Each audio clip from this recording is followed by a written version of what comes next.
అందరికీ నమస్కారం అండి.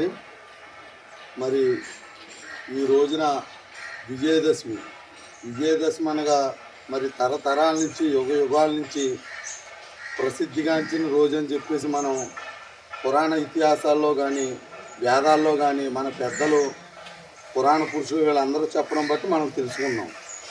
ఏదైతే నాకు తెలిసి విజయదశమి అంటే త్రేతాయుగంలో శ్రీరామచంద్రమూర్తి రావణాసురుని వధించి రామరాజ్యంగా మరి ఆయన పట్టాభిషిక్తుడయ్యాడని ఈ విజయదశమి రోజున.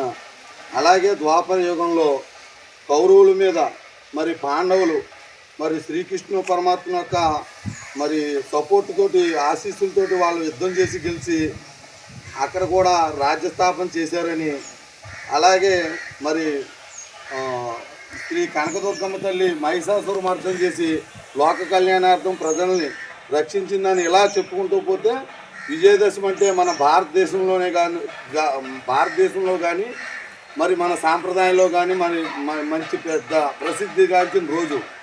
నాకు తెలిసి మన కానూరు అగ్రహారం చరిత్రలో విజయదశమి రోజున మరి లోకం మీద అంతా కూడా ఎవరు సొంతానికి వాళ్ళకు మంచి చేసుకునే రోజు ఈ రోజు విజయదశమి రోజు. అలాగే కేంద్ర రాష్ట్ర ప్రభుత్వాలు ఏ ప్రభుత్వం ఉన్నా ఎవరున్న అధికారంలో ఉన్నా విజయదశమి రోజున కూడా రాష్ట్రం దేశం సుభిక్షంగా ఉండాలని మంచి మంచి పథకాలు మంచి మంచి నిర్ణయాలు కూడా తీసుకుని ఈ రోజున ఎవరి వృత్తుల్లో వాళ్ళు ఆయుధ పూజ చేసుకోవడం, వాళ్ళ ఇంటిని అలంకరించుకోవడం ఇటువంటి అన్నీ కూడా మనం చూస్తున్నాం. కాబట్టి ఈ రోజునాడు చాలా సంతోషంగా ఉంది.